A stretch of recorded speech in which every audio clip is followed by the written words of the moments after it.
Hello everybody, welcome back for another video. Hope you're all doing well and that you're all having an incredible day to start things off. Ethereum creator and chief Vitalik shared an infographic roadmap on Wednesday via Twitter, which indicates about the future, or what the future could be for Ethereum 2 within the next 5 to 10 years. However, he stated that the roadmap is a reflection of his own views, and others may have an altogether different perspective. Here's the little thing that he wrote right here on Twitter. You may notice, for those of you looking at the screen, this is quite a small little image. I clicked on it, tried to make it bigger. I even magnified it. By the time you magnify it to around 200%, it's illegible. You still can't even see it. By the time you make it 300%, it just looks like mud and dirt on the actual screen. So not really possible to read that. I don't know why he didn't chop that up and give it to us in segments, but that's what he came up with the entire industry. Crypto industry is bleeding due to the current world events in at least 176 countries. Buterin's tweet is almost like a reminder that no matter what, the industry must focus on the future development of these projects. Challenges like the current Bitcoin crash of 50% will come and go, but only those projects that have a formidable plan and a strong core will survive through these testing times. In a couple of tweets, Buterin said, in general, over the last 2 years, there has been a solid shift from blue sky research, trying to understand what is possible, to concrete research and development, trying to optimize specific primitives that we know are implementable and implement them. Okay, we know that much more about the capabilities and limits of proof of stake, security models of sharding, etc. Thanks to the hard work of many, moon math like ZK Snarks is looking increasingly down to earth. Despite other major names in the industry like Changpeng Zhao, Brad Garlinghouse, and Justin Sun, and Anthony Pompliano having expressed their concerns over the current world issues and its impact on the crypto industry, Vitalik Buterin has been quite understated in this regard, a characteristic which is quite apparent in his behavior at times. First of all, there's only so much we as individuals can do. A lot of times people put other people up on pedestals and believe that, like, Vitalik Buterin doesn't have a red cape in his pocket that he can use to fight what's going on right now. Or maybe he just simply doesn't want to talk about it. Maybe he has really bad anxiety. Maybe he spoke about it with all of his friends and family. And, you know, I don't think it's Vitalik Buterin's fault or anyone's need or desire or obligation, whether they be Changpeng Zhao, Justin Sun, Pompliano, or Barney, to have to talk about the issues and especially what they think is going to happen about the impact on the crypto industry. We know it's usually negative. Anyway, we are exceedingly closer than we've hopefully ever been before to the launch of Ethereum 2.0. A lot of the news that we have gotten or been afforded, that doesn't make any sense, from or about Ethereum over the last couple of weeks has been very slim to none. I assume this either means their heads are down and they're working very diligently.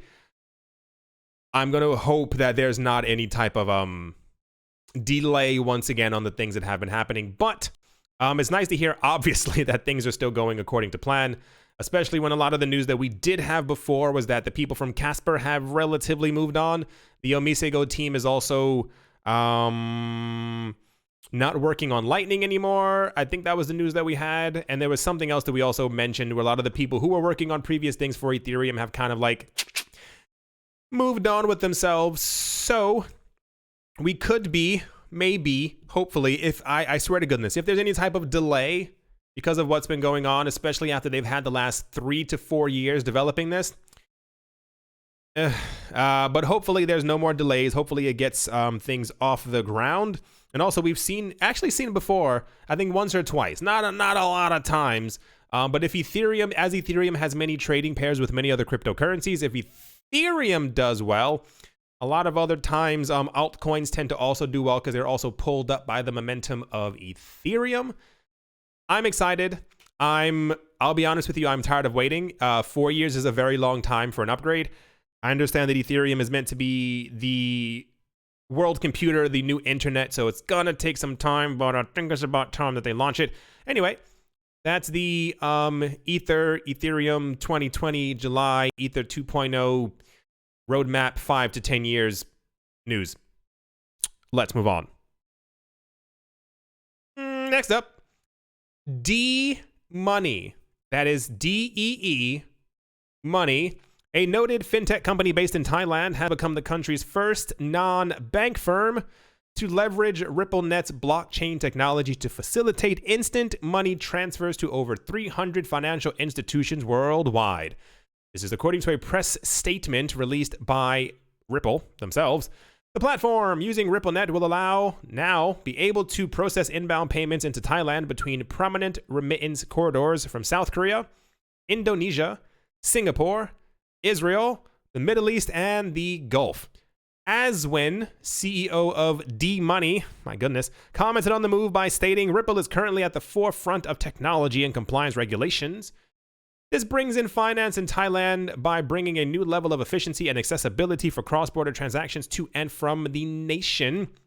Marcus Treacher, SVP, sounds like a crypto, SVP of Customer Service Success, almost read that wrong, I always read things wrong, at Ripple, was also among those who welcomed the development, claiming that the digital, I assume it's supposed to be banking, it says baking, revolution is taking Thailand by storm, he said, by being the first non-bank institution in Thailand to use RippleNet. It redraws the boundaries and rules of engagement by providing efficient international transfers at low fees and competitive rates. Here's the actual, what's it called? Press release, news directly from Ripple's blog post website themselves. The news about Ripple partnerships has slowed down a tiny bit. I assume it has to do with what's been happening the last 8-9 weeks. I wonder what else has been taking place behind the scenes. I feel like, I mean, even across major other cryptocurrency businesses, communities, foundations, a lot of the news about partnerships has kind of dissipated in a certain way. And I wonder if in 2 to 3 months, if the news will be... There are like tons of non-disclosure agreements that have been floating around. And I wonder if we're finally going to receive news about a lot of these things that have been speculated on for a very long amount of time. Apparently, Ripple is now working with DeeMoney. That name, it just doesn't do it for me. Anyway, that's another Ripple partner that they have under their belt. We were getting news about like twice, thrice a week about new Ripple partners, but now it's about once a month. So yeah, let's move on. Next up, JP Morgan Chase is set to close around 1,000 bank branches because of the current world situation. The bank currently has over 5,100 branches across 38 states. On Wednesday, it informed employees that around 1,000 of them would be closed in light of what's happening. This was also reported by the Financial Times. The Financial Times being one of the websites, when I tried to open up their website, they were like, nope, you gotta pay to be able to read the news. Meanwhile, employees working at the rest of the branches can choose to work from home. Oh, that's nice. According to the Financial Times, most retail banks in the United States are operating as usual. Wells Fargo, for example, is keeping a vast majority of its branches open. While trying to help everything that's going on in the world, Bank of America and Citigroup are also keeping their branches open, according to spokespeople. We are seeing a massive amount of job losses across the world. But I think not for what it's worth, but it's like most places get spoken about more than other places, if you know what I'm saying. And there's a huge focus on the amount of job losses within the United States right now. For those of you not looking at the screen, it says a record 3.28 million people have filed for U.S. jobless benefits. Put that into context, I think it's estimated anywhere between 300 to 350 million people live in the United States. The extra 50 million being people who may or may not have documents is besides the point. The issue is that even if you push it down to 300 million people, which is still a lot of people, and 3 million of those people have filed that they do not have a job, and these are the people who are eligible to file for this as well. So we are in a bit of a pickle. This is also another website where they want you to subscribe, which means pay me for this. It says a record 3.28 million workers applied for unemployment benefits last week. Initial jobless claims increased by 3 million to 3.28 million in the week that ended March 21st. Increased by 3 million. The weekly level well exceeded the previous record of 695,000, and that was in 1982. The estimates right now, this is it says on the thing right here, it says Senate approved stimulus for stimulus that they were trying to go through. I think we spoke about that a bit in the last video as well. The issue is that $1,000. I don't know the exact specifics for this one because I keep seeing so many different numbers floating around. That the money may not be enough to mitigate the losses that people have had to go through. A lot of people can't pay their mortgages, they can't pay their rent, they can't buy food, they can't pay their other thing. For those of you who don't know, the US is riddled in debt, and that is not just the government, that is also everyday people, whether it be through, it could be a multitude of things. This number for joblessness for the people who are able to actually apply for these benefits is expected to also go up. I saw some stuff on the news. It's a little weird. There are a lot of people who think there was a survey going around and they were asking people, when do you think this will all be done? When do you think things will get better? And people were saying that they think by next Monday, things will be better. I don't know what planet they're living on. I'm not sure if we are reading the same news. I'm not sure if they're reading at all. This will not be all pushed under the rug by next Monday. It is expected that stocks are going to take a further hit because I think stocks went up by a bit off of the stimulus package news, but that also falters very quickly, especially when you end up, in the next 2 or 3 weeks, we have 7 million people who are without jobs, and tons of people can't pay their mortgages and can't pay this and can't buy food. That's going to be a very big issue. Of course, we will keep up with the development of this, but it is getting quite insane very, very quick. Let's move on. No one should be surprised at this news. Police officials in India have arrested a woman who stole 64 Bitcoin worth just below around $500,000 from her former employee. The 26-year-old woman, Ayushin Jain, worked for the Bengaluru-based Bit Cipher Labs and stole Bitcoin earlier this year, the Times of India reported on Friday. Ashish Singhal, co-founder of Bit Cipher Labs, noted the irregularity, hey, I'm missing some money, and filed a complaint with police, which led to her arrest. There's a lot of names here. I'm not going to read all that stuff. In January, it was quoted. It remains unclear what exactly Bit Cipher Labs does. The blog has reached out to Singhal for comments and will update the story should we hear back. This is actually quite more. It happens more often than you would assume, or rather than you should probably be assuming exactly how much or how often it happens. I just never really bring it up. I think it's all because, this is also news I missed. So therefore, I think it seems a pretty opportune time. Yeah, this is happening all over the place, like constantly. Remember that guy? I don't know if you remember. Maybe it was 2018. There was a guy hanging out with his friends. They had a nice long evening. They hadn't seen him in so long. I think this was in New York. They went out, had a lot of drinks. It wasn't even a couple. And around 2 o'clock in the morning, they're like seen helping him back into his building, because this guy apparently lived in a building that had doormen and all this other stuff and cameras and yada yada. About a good 20 minutes later, The same individuals without their friend are seen running out with something under their arms. They got him inebriated and beat him like he owed them money, and then took his computers and thought that they could just simply run away. So this happens very often. This is why, if you don't know, I will tell you right now, this is a major mantra within the cryptocurrency space. Don't brag to other people about how much cryptocurrencies you have, because someone might be your friend today and then they might be broke tomorrow. And if they get too broke, they will break into your house. And so that's completely opposite of what the news story actually was. But there are a lot of situations like this in the news, maybe 5, 6, 7 times a week. It's not funny.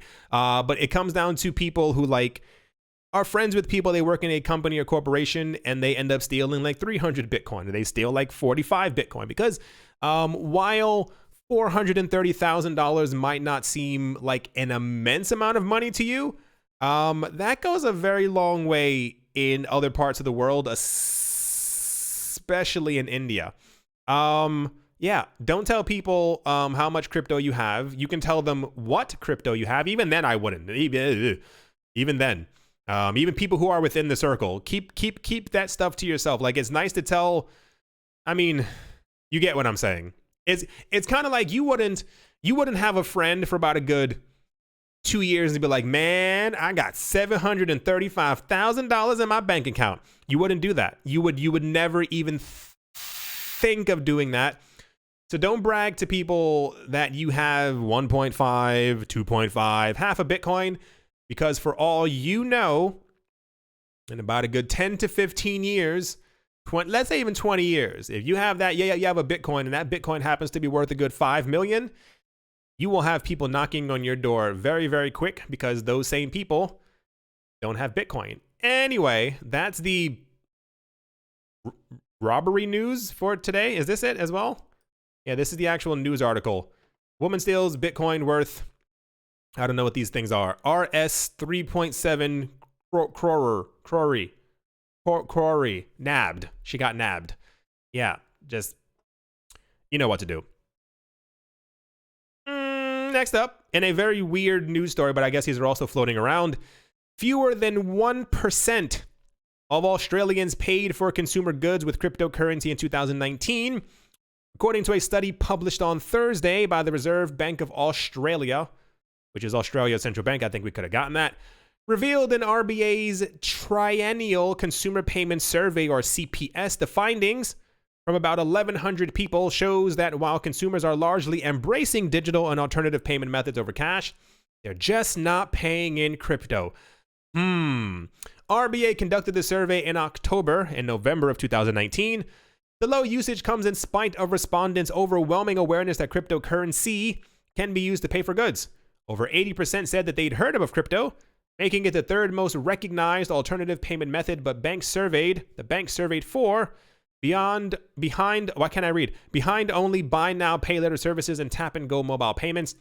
Crypto was by far the least used alternative method, falling behind those as well as Alipay and WeChat, bank-owned PayID and Beamit services, and in-app mobile payment apps. Crypto had the worst usage to awareness ratio by far, the survey showed. You know why? Can anyone tell me? Quick show of hands. Can you tell me why? Because nobody wants to get rid of their crypto. I'm surprised that this is actually on CoinDesk. I'm actually quite surprised that an article like this was even written. It's definitely written. Nonetheless, multiple of these all the time. I've seen stuff that have not even focused on Australia. It's just in general, this no one's spending their crypto. You know, crypto awareness is up, but no one's buying things. I mean, is crypto as a payment option still viable? You have to understand, and I'm sure many of you do. You know exactly what I'm going to say. Bitcoin is currently around 66, 62, 64. It doesn't even matter. If there's a chance that Bitcoin is going to go from 6,600 to 20,000 over the course of the next 5, 6, 7 months, no one's going to use it as a payment method. Why would I get rid of my asset? That's like you imagine Bitcoin like a home. Imagine Bitcoin like a rental property. Imagine you had a property and you knew that within the next year it was possible for your rental property to triple in value. And you're like, I think I want to sell it. No, that's not going to happen. There's a lot of articles like this floating around. I assume if I dig a bit further, they're probably maybe, not this one. This is why I said I'm surprised it was CoinDesk, that are maybe linked to banks, Bloomberg, other things like that, maybe even like gold websites, where they sometimes, usually, will talk down about like cryptocurrency payments. Either they're too slow or no one's using them. It's because crypto has pretty much established itself as an asset class. When we talk about the future of Bitcoin, we talk about the long future of Bitcoin. We talk about the future of Bitcoin in 5 years and in 10 years. And I have probably told you before, there is not a chance of me selling any BTC until it's at least over 1 million. And even then, the fact that it's over 1 million, I'd be like, okay, slow your horses. It would remain in some sort of futuristic type of ledger holding bank vault type thing, because I assume at some point Bitcoin will, my assumption, this is me, will definitely hit over a couple $1 million. I was gonna say something else, but I'll say over a couple million. So the fact that people know about crypto, or maybe even have crypto, but they're not using it to pay for consumer goods, is because people are treating it as an asset class right now, and no one's gonna really give it up. Anyway, that's the article. Like there's just a lot of nonsense floating around as to these articles, but in case you were wondering why no one's paying in crypto, it's because money. Would you spend XRP in a store at 16 cents when you knew that it had the possibility of going back to $3.60? You would cry in the store. You would open your phone, see it was $3.60, and you would cry. Anyway, let's move on. And to finish things off, a March 18th, a March 18th post by BitMEX research discussed the two approaches governments can take with regards to the issuance of a central bank digital currency and the ramifications for the economy. In the modern economy, the money supply is largely determined by the bank's ability and or willingness to make loans. From a liquidity perspective, the largest deposit-taking institutions in an economy have all unconstrained capability to create new loans, since the funds loaned out will automatically get placed back into their own bank as a deposit. The only exception to this rule is physical cash, since banks need to finance out of the reserves the post mentions. However, the post failed to mention that on the 15th of March, the Federal Reserve abolished reserve requirements that have been in place for decades to help avoid bank runs. Though banks have the ability to create an infinite supply of money in theory, this is unlikely to happen in practice, according to Celsius Network founder and CEO Alex Mashinsky. Based on the rules, they can go to the Fed and borrow as much money as they want, 1.5 trillion permanent repo, but there is no liquidity in the market, but they don't trust each other. The post stipulates that central banks can have two approaches to the issuance of central bank digital currencies. They can either ban all cash, or instead, allow the general public to make electronic deposits at the bank. If the former path is chosen, it removes the one remaining liquidity constraints on the banks, allowing them to expand credit and create new money. Oh, this is going to happen so fast. If banks already have the ability to create money at will, even with the current restraints, can you imagine when we have a digital dollar, a digital euro, a digital yen? I think a lot of countries in the beginning will be able to show self-restraint, but the idea of being able to make an enormous amount of fake money and push that into your pockets is going to be far too good for someone not to do it. I think one of the only silver linings for the advent of central bank digital currencies we'll be able to see quite easily through the reserves and through the numbers that should at some point be public, one might say, of exactly how much is being printed and exactly how much inflation is taking place.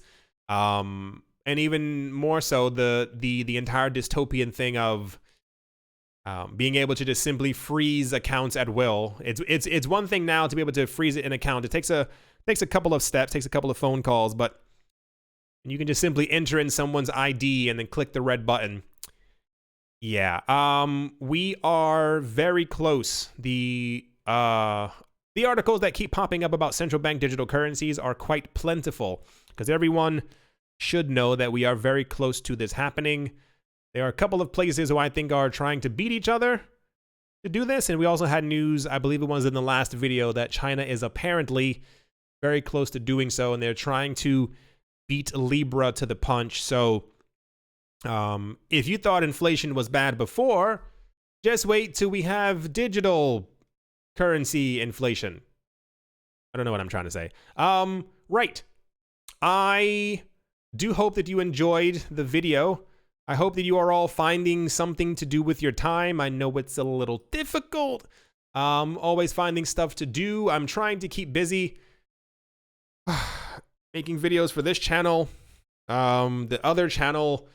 My other businesses.